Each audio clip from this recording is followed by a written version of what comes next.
Thank you very much. Thank you.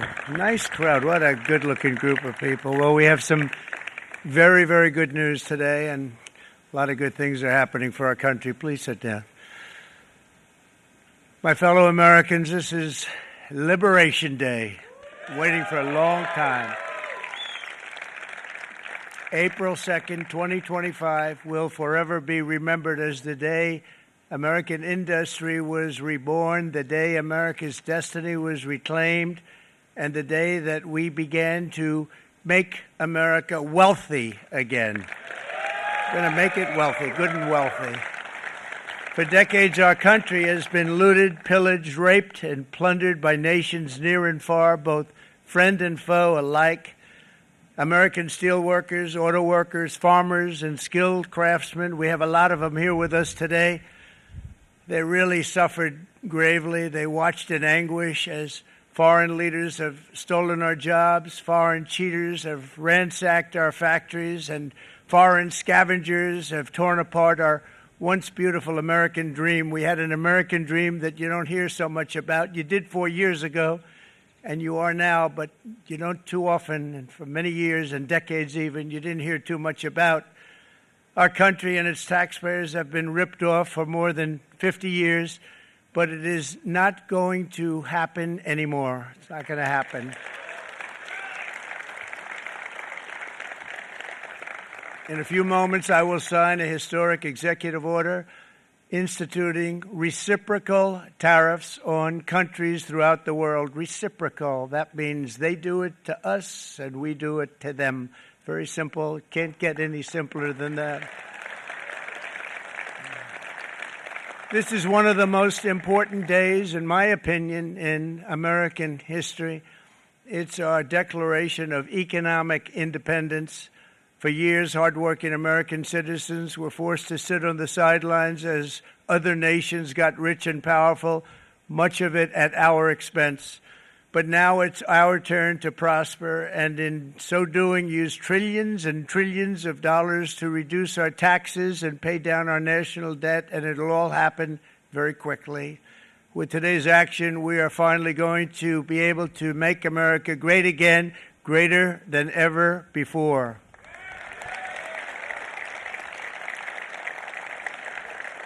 Jobs and factories will come roaring back into our country, and you see it happening already. We will supercharge our domestic industrial base. We will pry open foreign markets and break down foreign trade barriers. And ultimately, more production at home will mean stronger competition and lower prices for consumers. This will be indeed the golden age of America. It's coming back, and we're going to come back very strongly. We're pleased to be joined on this momentous occasion by Vice President J.D. Vance. J.D., thank you. Thank you. Thank you very much. Where are you, J.D.? No, that wasn't too hard to find. I was looking, he likes to take a low-key attitude, so it'd usually be sit right in front. He's gaining a lot of confidence, Mike, isn't he? And nearly my entire cabinet is here, as well as Speaker Mike Johnson, who's done an amazing job. And with the great success we had last night in Florida, we have a majority of 7. And 7's like a lot when we had it at 1, right? You've done a fantastic job. And many of the members of the House and Senate are with us. Senators, Congressmen, thank you all for being with us. We appreciate it. For decades, the United States slashed our trade barriers on other countries, while those nations placed massive tariffs on our products and created outrageous non-monetary barriers to decimate our industries. And in many cases, the non-monetary barriers were worse than the monetary ones. They manipulated their currencies, subsidized their exports, stole our intellectual property, imposed exorbitant VAT taxes to disadvantage our products, adopted unfair rules and technical standards, and created filthy pollution havens. They were absolutely filthy, but they always came to us and they said, we're violating, we should pay for it. It's all detailed in a very big report by the U.S. Trade Representative on Foreign Trade Barriers, and I'll just hold it up for you. It's available, and you don't have to pay too much. As I understand it, you'll pay nothing. It's a lot of work for something, actually, because it's a special book. It's frankly, it's very upsetting when you read it, when you see what people have been doing to us for 30 years. This all happened with no response from the United States of America, none whatsoever. But those days are over. Let me offer just a few examples of the vicious attacks our workers have faced for so many years. The United States charges other countries only a 2.4 tariff on motorcycles. Meanwhile, Thailand and others are charging much higher prices, like 60%. India charges 70%. Vietnam charges 75%, and others are even higher than that. Likewise, until today, the United States has for decades charged a 2.5 tariff. Think of that, 2.5% on foreign-made automobiles. The European Union charges us more than 10% tariffs, and they have 20% VATs, much, much higher. India charges 70%, and perhaps worst of all are the non-monetary restrictions imposed by South Korea, Japan, and very many other nations. As a result of these colossal trade barriers, 81% of the cars in South Korea are made in South Korea. 94% of the cars in Japan are made in Japan. Toyota sells 1 million foreign-made automobiles into the United States, and General Motors sells almost none. Ford sells very little. None of our companies are allowed to go into other countries. And I say that, friend and foe, and in many cases, the friend is worse than the foe in terms of trade. But such horrendous imbalances have devastated our industrial base and put our national security at risk. I don't blame these other countries at all for this calamity. I blame former presidents and past leaders who weren't doing their job. They let it happen, and they let it happen to an extent that nobody can even believe. That's why, effective at midnight, we will impose a 25% tariff on all foreign-made automobiles.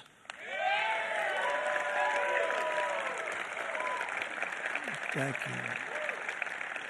Brian, I'd like to have you come up here for a second, okay?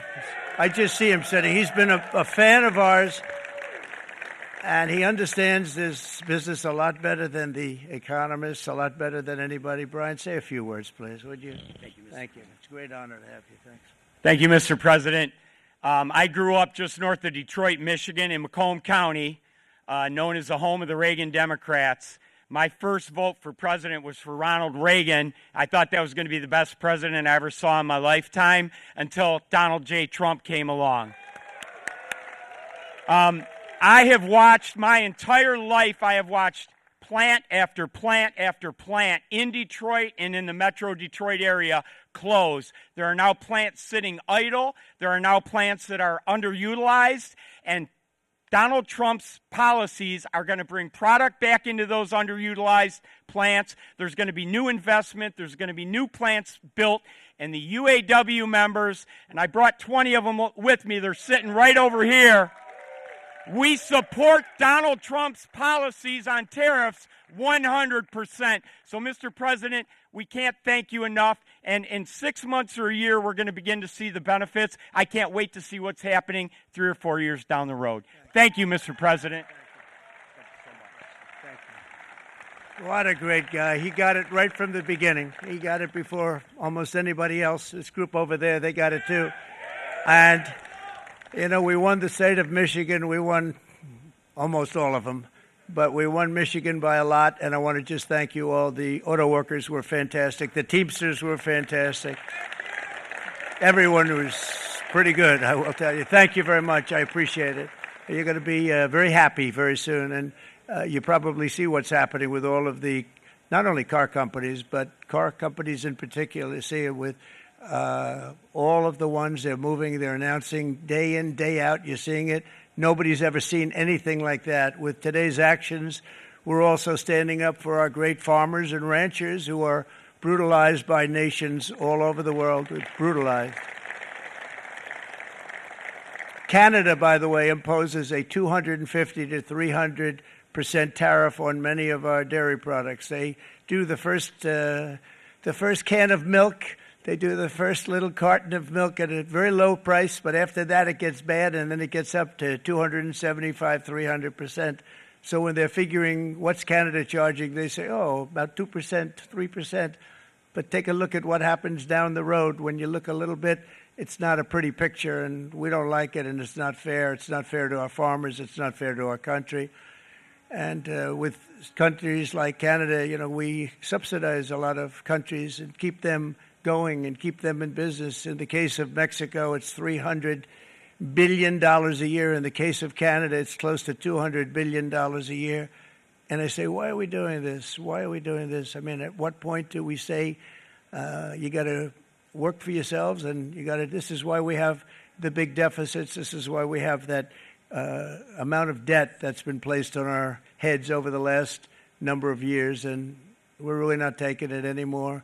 Through non-tariff barriers, the European Union bans imports of most American poultry. You understand? They say, we want to send you our cars, we want to send you everything, but we're not going to take anything that you have. Australia bans, and they're wonderful people and wonderful everything, but they ban American beef, yet we imported $3 billion of Australian beef from them just last year alone. They won't take any of our beef. They don't want it because they don't want it to affect their farmers. And you know what? I don't blame them, but we're doing the same thing right now, starting about midnight tonight, I would say. And China charges American rice farmers an overquota, it's called, a tariff rate of 65%. South Korea charges 50%. Actually, they charge different, from 50% to 513%. And Japan, our friend, charges us 700%. But that's because they don't want us selling rice, another thing. Who can blame them, Madam Secretary? Agriculture, great job you did on eggs, by the way. The egg prices came down 50%. You got them down 50%. Once we got involved, they were going through the sky. The egg prices, they were going through the sky, and you did a fantastic job. Now we have lots of eggs, and they're much cheaper, down about 59% now, and they're going down further. We charge 2.8% for so many things that other countries are charging 200%, 300%, and 400% for. If imposing tariffs and protective barriers made nations poor, then every country on earth would be racing to eliminate these policies, and China would be the first on line. They run a very strong country, but they're not first in line, and the American people are paying a very big price. From 1789 to 1913, we were a tariff-backed nation, and the United States was proportionately the wealthiest it has ever been. So wealthy, in fact, that in the 1880s, they established a commission to decide what they were going to do with the vast sums of money they were collecting. We were collecting so much money so fast, we didn't know what to do with it. Isn't that a nice problem to have? What do you think, Marco? Good problem? Marco would love that problem. But we don't have that problem anymore, but we're not going to have it very much longer, I will tell you. But they collected so much money, they actually formed a commission to determine what they were going to do with the money, who they were going to give it to, and how much. Then in 1913, for reasons unknown to mankind, they established the income tax so that citizens, rather than foreign countries, would start paying the money necessary to run our government. Then in 1929, it all came to a very abrupt end with the Great Depression, and it would have never happened if they had stayed with the tariff policy. It would have been a much different story. They tried to bring back tariffs to save our country, but it was gone. It was gone. It was too late. Nothing could have been done. It took years and years to get out of that depression, far longer than even FDR had that office right over there for a long period of time. The ramp system, that's rather intricate, was built because of him, and every time you walk up, you think of him, and he did a great job in many ways, but it lasted long beyond his terms, as you know. But it's not too late any longer, and we're going to start being smart, and we're going to start being very wealthy again. We're going to be wealthy as a country because they've taken so much of our wealth away from us. We're not going to let that happen. We truly can be very wealthy. We can be so much wealthier than any country. It's not even believable, but we're getting smart. Nearly a century later, in the face of unrelenting economic warfare, the United States can no longer continue with a policy of unilateral economic surrender. We cannot pay the deficits of Canada, Mexico, and so many other countries. We used to do it. We can't do it anymore. We take care of countries all over the world. We pay for their military. We pay for everything they have to pay. And then when you want to cut back a little bit, they get upset that you're not taking care of them any longer. But we have to take care of our people, and we're going to take care of our people first. And I'm sorry to say that.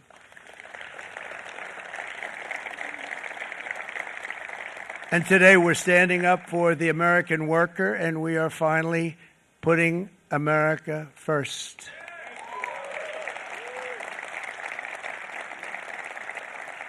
In Sleepy Joe Biden's last year in office, the United States hemorrhaged 100,000 manufacturing jobs, and the number was going through the roof at levels never seen before.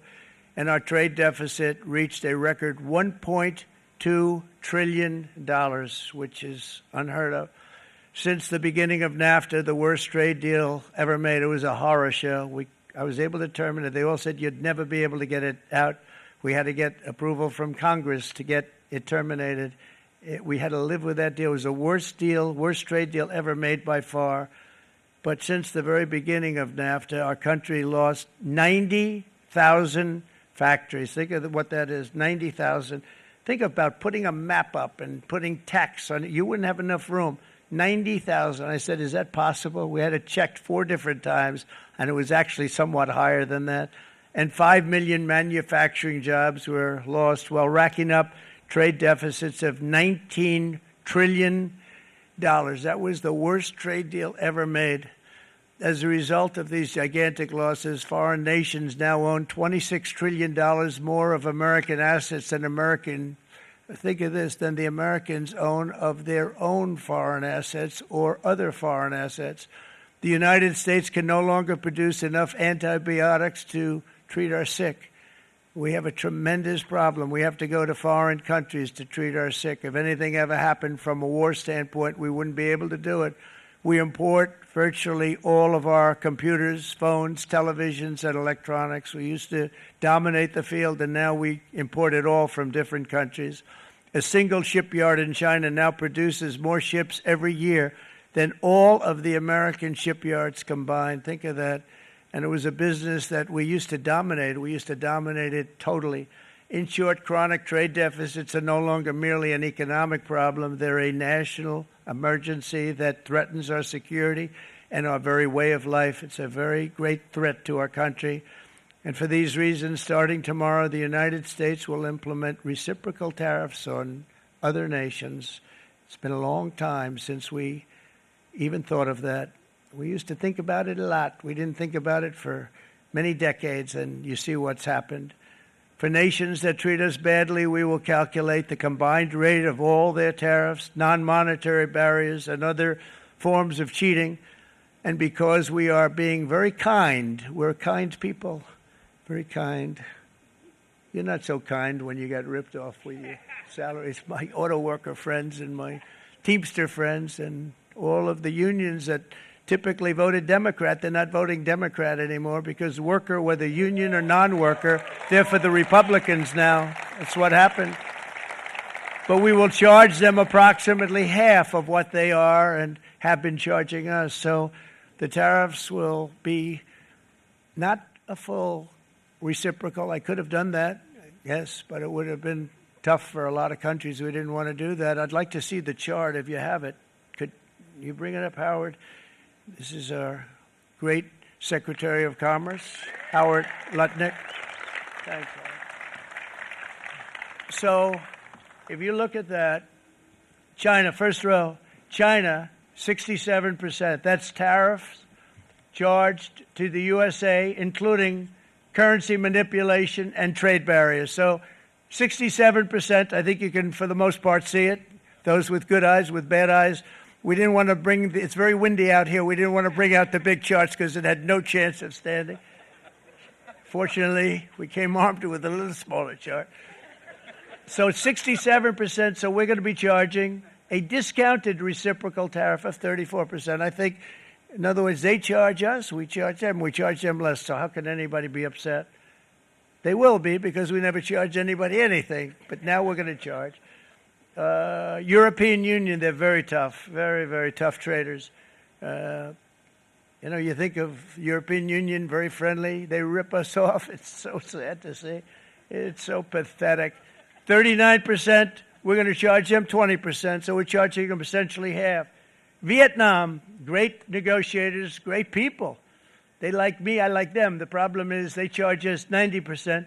We're going to charge them 46% tariff. Taiwan, where they took all of our computer chips and semiconductors. We used to be the king, right? We were everything. We had all of it. Now we have almost none of it, except the biggest company is coming in. We're going to end up with almost 40%. Lee Zeldin's working to get their approvals. And it's an amazing company. Mr. Wei, of one of the great companies of the world, actually. They're coming in from Taiwan, and they're going to build one of the biggest plants in the world, maybe the biggest for that. But 64%, we're going to charge them 32%. Japan, very, very tough, great people. And again, I don't blame the people for doing it. I think they're very smart in doing it. I blame the people that sat right in that Oval Office, right over there, right behind the Resolute desk or whichever desk they chose. Japan, 46%. They would charge us 46%, and much higher for certain items like cars, little items like cars. 46%, we're charging them 24%. India, very, very tough, very, very tough. The Prime Minister just left, and he's a great friend of mine, but I said, you're a friend of mine, but you're not treating us right. They charge us 52%. You have to understand, we charge them almost nothing for years and years and decades, and it was only 7 years ago when I came in, we started with China and charged them. We took in hundreds of billions of dollars from China in tariffs, and they understood, honestly. President Xi understood. He said, look, I understand, and the other countries, and they all understand. We're going to have to go through a little tough love, maybe, but they all understand. They're ripping us off, and they understood it. Prime Minister of Japan, Shinzo Abe. He was a fantastic man. He was unfortunately taken from us, assassination.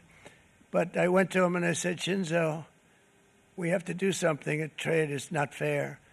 And he said, I know that. And he was a great gentleman. He was a fantastic man, but he understood immediately what I was talking about. I said, Shinzo, we have to do something. He said, I know that.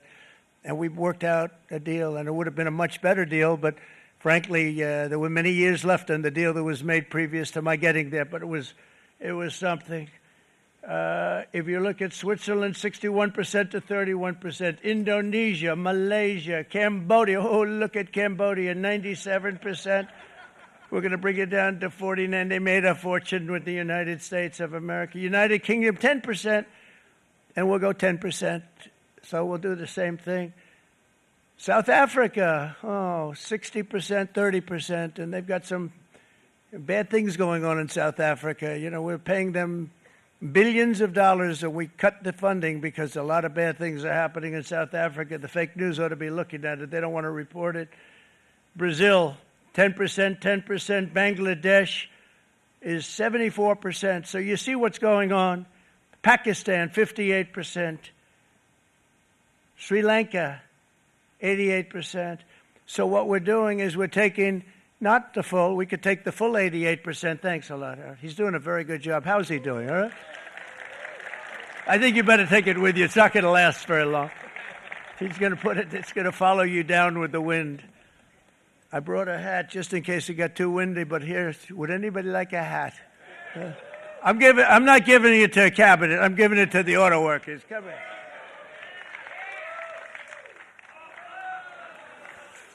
Thank you, fellas. Get it. That's it.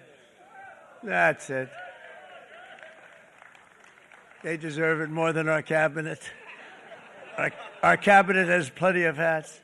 But you see the numbers. The numbers are so disproportionate. They're so unfair. At the same time, we will establish a minimum baseline tariff of 10%. You notice that on the chart.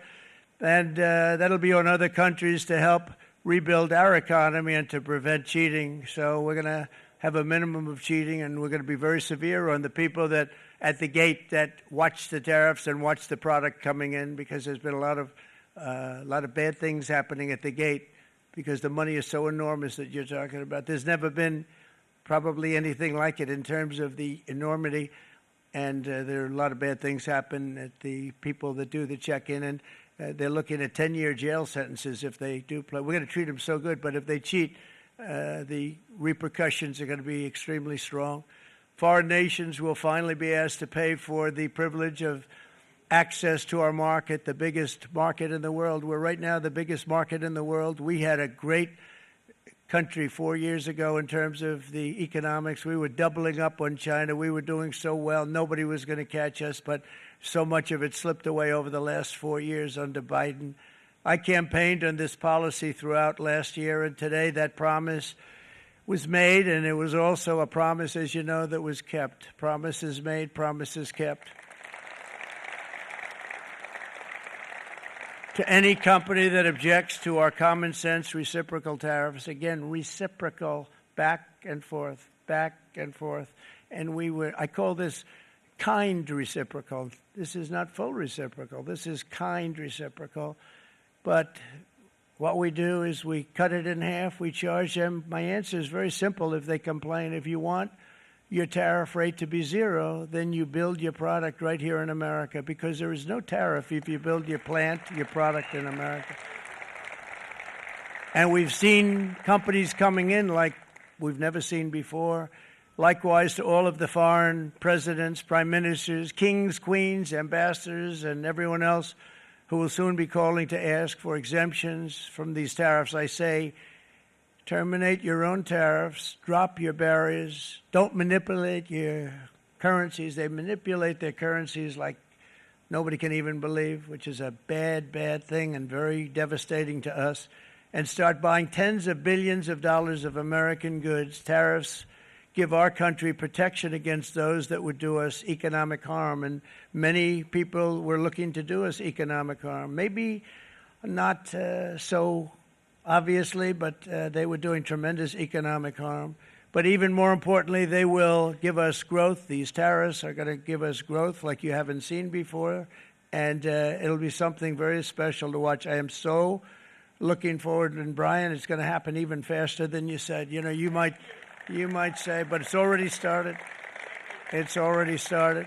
Work's already begun on plants all around the country, and you see that as before. These are big, rich companies. We have $61 billion started on a big plant going up. It's going to be announced over the next 2 days, and they already started work. Many of these the biggest companies in the world, they've committed to build. We're going to build, sir. And they came here to see me, and wanted to know if they could have a press conference. I do as many as I can. I'm pretty busy trying to stop Russia and Ukraine and the Middle East. We got to stop that. We got to stop the Houthis, which we're making tremendous. They like shooting ships down and out of the water, sinking ships. They get a kick out of it, but they're not getting such a kick out of it now, are they, Mr. Secretary? They're not getting such a kick out of that now. But here are just a short list of some of the companies that have already announced and committed to investment. And this is a company that built its factories and its plants in China. Apple is going to spend $500 billion. They never spent money like that here. They're going to build their plants here. SoftBank, OpenAI, and Oracle, great companies, are investing $500 billion almost immediately. NVIDIA, a hot company, is investing hundreds of billions of dollars. They just announced. TSMC, the biggest, most important company in the world of chips from Taiwan, with no investment from us, is investing $200 billion. And they said the reason was, number one, the election of November 5th, and number two, the tariffs. They don't want to pay the tariffs, and the way they're not paying it is to build their plant here. So we're going to go from almost no percentage. We used to have 100% of the chip market. Now it's all in Taiwan. Almost all of it's in Taiwan. A couple of other countries, but mostly in Taiwan. And think of it. We had 100%. We lost it because of people in that office that didn't do their job. They allowed it to be stolen from us. Johnson & Johnson, great company, $55 billion. Eli Lilly, $27 billion. Meta is investing $500 billion. Wow. The Mac is investing $20 billion. CMA, CGM, $20 billion. And then you have Merck and Clarios, Stellantis, General Motors, GE Aerospace, Honda, Nissan, Hyundai are all putting in billions and billions of dollars, and they're committed 100%. So. And we've never had, and this is after 2.5 months. This is after just a short, this all took place as soon as we came out with what everybody wanted to do. You know, I watched a gentleman today on television. He used to work with Lee Iacocca, a very respected automobile person, and he said, you know, because they're asking people, and they try and get as many negative people as they can, but they can't find them too much. It's pretty hard to find in terms of what we're doing, especially when they see all this investment. They said, so tell me, what do you think of what Trump is doing from the automobile standpoint? He said, I can't believe it. Somebody is finally, he's an older guy, real pro, really top guy, with Lee Iacocca. He said, I never thought I'd see the day when this would happen, where somebody had the courage to go and do what has to be done. This is transforming our nation. Our entire nation is going to be transformed, not only with the cars, but on every single other item that's built. We're going to become an industrial powerhouse. And he said that so beautifully today. In fact, I'm going to find out, I'm going to get a tape, and Bruce, I'm going to get that tape, and I'm going to send it to you out in Long Island, and you're going to play it for the people. And all your union workers and your non-union workers out there, you got a pretty even split. But we have, so far, it looks like we're going to have about $6 trillion of investments, and you wouldn't do that in years in this country over the last number of years. $6 trillion, and that's going to be much higher by the end of the year. And think of what $6 trillion is. You wouldn't have even a small percentage of that under this other system. We're going to be an entirely different country, and it's going to be fantastic for the workers. It's going to be fantastic for everyone. There will never have been a transformation of a country like the transformation that's already happening in the United States of America. It's an incredible thing to watch, and it's incredible to meet with the top people, people that you read about, very wealthy people, or people that are great managers and executives and presidents of big public companies, and to watch the enthusiasm they have now that they didn't have. They gave up on our country. They went to foreign countries and they built.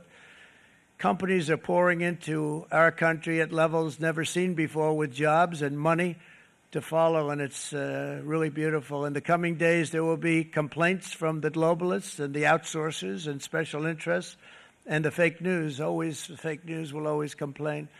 But never forget, every prediction our opponents made about trade for the last 30 years has been proven totally wrong. They were wrong about NAFTA. They were wrong about China. They were wrong about the Trans-Pacific Partnership, which would have been a disaster if I didn't terminate it. If I didn't terminate that, United Auto Workers, you would have had no jobs in this country. You would have had no jobs. It was all going to other countries. In my first term, they said tariffs would crash the economy. Instead, we built the greatest economy in the history of the world. And again, I have great respect for President Xi of China, great respect for China, but they were taking tremendous advantage of us, and I commend them for that. I say, hey, if you can get away with it, that's okay. But, you know, they understand exactly what's happening, and they probably, most of them are saying it's about time they did something, but and they're going to fight, and they're going to fight fair. Everyone's going to fight. You know, it's like, I say to the leaders, look, you got to take care of your country, but we have to start taking care of our country now. We can't do what we've been doing for the last 50 years. From the day of my election, the stock market went up in my first term 88%, with NASDAQ going up 155%, more than any president has ever had in any term in office, by far. And I think we're going to blow that away. And maybe the numbers won't show, but I think they're going to show much better than even those numbers. But what you're going to see is you're going to see activity, that empty, dead sites, factories that are falling down. Those factories will be knocked down, and they're going to have brand new factories built in their place. They're not only talking about renovating, they're talking about brand new, the best anywhere in the world, the biggest anywhere in the world. I have a friend who builds car plants, and I said, I want to see the biggest and the best. He said, well, we have to go to Mexico. I said, no, I want to see it in the United States. He said, we're not building them in there. This is a year and a half ago during the campaign. He said, we're not building it. You'd have to go to Mexico. When I was starting to decide to run, and I went to number one in the polls very rapidly, I want to say, let's say in the first hour.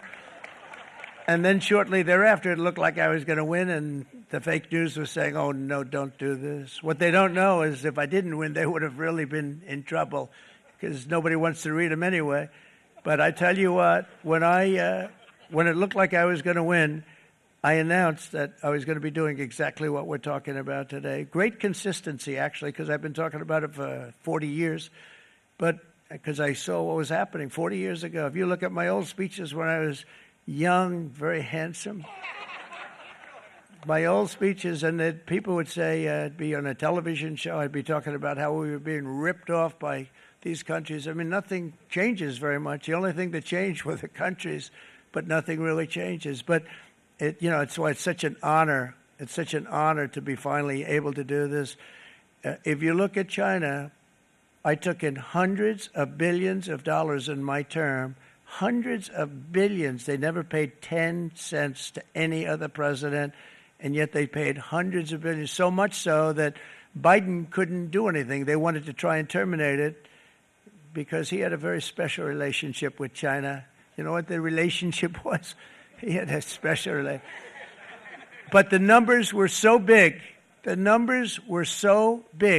that they couldn't do it. So they did ease it up. They did things that they shouldn't have done. They made it a lot more comfortable for them, but they couldn't do it because the numbers were hundreds of billions of dollars, and I did that. And we were on our way to doing something like incredible. And then we had a very bad election happen, a lot of bad things happened. So when I said we got to do it again, I said we have to make it too big to rig. And we made it too big to rig, and we won in records, and it was a monumental win. And it was such an honor to see so many of you, like Brian and your friends, here with us to celebrate and to, more importantly, celebrate what we're doing, because that wouldn't be a full celebration if we didn't do this, because this will be an entirely different country in a short period of time. It'll be something the whole world will be talking about it. The critics made the very tired predictions earlier this year, but in February, core inflation dropped to the lowest rate in 4 years. And the price of eggs, as you know, just in a month and a half, we were there for 4 weeks. And the first week, I got blamed for eggs. I said, I just got here. They said eggs have gone up at like 250%, and you can't get eggs. And they were going crazy. And I said, I just got here. And then we got to work on eggs, and we got to work on everything. And our great Secretary of Agriculture, you did a fantastic job. Brooke Rollins, she did a fantastic job. And as I said before, the price of eggs dropped now 59%, and they're going down more, and the availability is fantastic. They were saying that for Easter, please don't use eggs. Could you use plastic eggs? I said, we don't want to do that. We want to, and you really came through. It's an amazing job. Thank you very much, Brooke. You did great. But likewise, an old-fashioned term that we use, groceries. I used it in the campaign. It's such an old-fashioned term, but a beautiful term, groceries. It sort of says a bag with different things in it. Groceries went through the roof, and I campaigned on that. I talked about the word groceries for a lot, and energy costs now are down. Groceries are down. Gasoline is way under $3, and people are beginning to be able to buy things and live again. We brought prices way down. We created 10,000 already in a few weeks, new manufacturing jobs. And it was that took place in 1 month, numbers that they haven't seen in a long time. We had virtually no inflation under my term. We had virtually no inflation for 4 years. But after transitioning over to Sleepy Joe, it went from almost non-existent to the highest in the history of our country.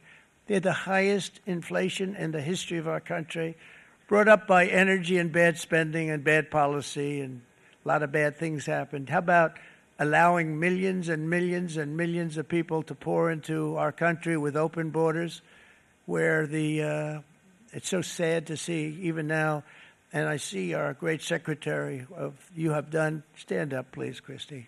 Stand up. Christy Nome. And Tom Holman. These people are doing a great job, but gotten them out in records. We have problems with judges that don't want them to go out. They want Tren de Aragua, and they want MS-13, the most vicious gangs ever. Nobody's ever seen anything like it. Absolute killer gangs. They kill people. They don't even think about it. And we put them out, and we have judges now, radical left judges that they don't want them to go out. They want them to even be brought back. Let's bring them back. You've done a fantastic job, and please thank everybody. Homeland Security, thank everybody. Appreciate it. And we now have a border that's the best border that we've ever had, even better than it was my first term. My first term we did good, but this one we really specialized in. We've done really well. And we had records then. We had the best, safest border. 4 years ago, we had the best border there ever was. And now we have, you've actually matched it and done even better. And we're going to get it down the right way. And we want people, by the way, to come into our country, but we want to come in through a legal process. We want them to come in legally. We need more people. We need people to run these plants and to help the auto workers and the Teamsters and the non-union people and everybody else. But we need people and the farmers. And we're going to let people come in, but they want to come in. We want them to come in legally. They have to have the capability of loving our country, not people that hate our country. We don't want them in our country. And now we're going to pass the largest tax cuts in American history, and that's where we're relying on Mike and John Thune. And we will not cut Social Security, Medicare, or Medicaid benefits, and the Democrats will, because if they got in, the entire economy would collapse. This country was heading for a collapse under the people that you saw. They were horrible. I think one of the reasons people like the job, I have my highest approval ratings because I think they're comparing me to the worst administration in the history of our country, so I appreciate that at least. But Speaker of the House Mike Johnson and Senate Majority Leader, appreciate it, Mike, John Thune have been fantastic, by the way. But they've been working tirelessly on taking the next step to pass the plan for our one big, beautiful bill. I'd like to name it that if you can. One big, beautiful. I made that statement about 6 months ago, and everybody calls it one big, beautiful bill. And it will be that. It'll have everything, the big tax cuts and every incentive there is. And it'll be fantastic. And by the way, for the cars, we're asking for an interest deduction on a loan. So if you build the car, only in America we do it, Brian. If the car's not built in America, you don't get the interest rate deduction. But if you build the car in America, if you buy a car, if it's built in America, then you get an interest rate deduction, tax deduction, and that's a big thing. That's going to be a big thing. I think that's going to pay for itself very quickly, that deduction. Never happened. We've never had anything like that before. Somebody said, where do you get the idea? Because it's so basic. You would think that would have happened a long time ago. It never did, and I'm very happy it didn't because now I can say that was my idea. But we're going to get us closer to the debt extension. We have to get the debt extension passed, and I know you're going to be able to do that, Mike, and it's very important that you do that. And all of the other things that the Senate budget plan gives us, along with working, because I know they're working together, John and Mike, and the two bills are going very well together. We need to get our shared priorities done, including certain permanent tax cuts. We want the tax cuts to be permanent, spending cuts, energy and historic investments in defense, border, and so much more. We're covering everything. These will be phenomenal. There'll be no bill like this going to straighten. One bill is going to straighten out our country for many, many years to come. And we said, let's just do it and let's get it done. And some guys will love it and some guys will like it a little bit less because they're not getting what they were exactly looking for, but they're getting a lot. They'll never, if we get this done, it'll be the most incredible bill ever passed in the history of our Congress and Senate and congressmen, the senators and the congressmen, many of whom are here today, will be very proud of themselves. I really believe that. It's going to set us on a whole new prosperous path. We're going to cut spending and right-size the budget back to where it should be. We're going to do that very strongly. Thank you, Rick. Thank you. John, thank you. Oh, look at all of our senators over there. Oh, boy. That's a nice group of people. But I won't like them so much if they don't get this bill done. That's a great group, and Congressman, thank you very much. I appreciate it. Tremendous people. The Senate plan has my complete and total support, and the House plan likewise is very similar. They're moving along pretty much at the same clip, and as soon as you're ready, you'll show it to me, and I'm sure it'll have my support, Mike. Every Republican congressman and senator must unify. We have to unify. We can't be separated. We have to get it done. We have to get absolutely everything we can, and we have to take care of the American people. That's the only thing that matters. We have to take care of the American people first. We need to pass this bill immediately, get it done, including debt extension. From this day on, we're not going to let anyone tell us that American workers and families cannot have the future that they deserve. We're going to produce the cars and ships, chips, airplanes, minerals, and medicines that we need right here in America. The pharmaceutical companies are going to become roaring back. They're coming roaring back. They're all coming back to our country because if they don't, they got a big tax to pay. And if they do, I'll be very happy, and you're going to be very happy, and you're going to be very safe. We're going to build our future with American hands, with American heart, American steel, and we're going to build it with American pride like we used to. We're approaching our 100th day as president and have been given credit by a lot of people, actually, even some of the fake news. Can you believe it? Which in this case hopefully isn't fake, for having done more in that time than any other administration in the history of our country in the first 100 days. I think we've had an amazing in terms of what we've done, what we've gotten accomplished. I'd like to see if we can get that war ended and another war from not starting in the Middle East. We have to get Russia. They're losing 2,000 on average, 2,500 people a day, young people, soldiers, Russian. Think of that. 2,500 through some days, but on average, probably over about a 1 week period, it's 2,712, they say. They're losing those soldiers. They're dying. They're being decimated. And they're not from our country, but they're from other countries. But they're human beings. They're from Russia. They're from Ukraine in this period, most of them. And we're going to get it stopped. It's a senseless war that would have never happened if I was president, and it shouldn't be allowed to go on. And I think we're being given good cooperation by Russia and by Ukraine, but we have to get it stopped. It's humanity. It's humanity. It's a terrible thing. This will be a very big moment. I think you're going to remember today. It's going to be a free nation that we're dealing with. We're going to have a very free and beautiful nation. It's going to be Liberation Day in America, and it's going to be a day that hopefully you're going to look back in years to come and you're going to say, you know, he was right. This has turned out to be one of the most important days in the history of our country. God bless you and God bless America. Thank you, everybody. Thank you very much. Thank you. Thank you very much.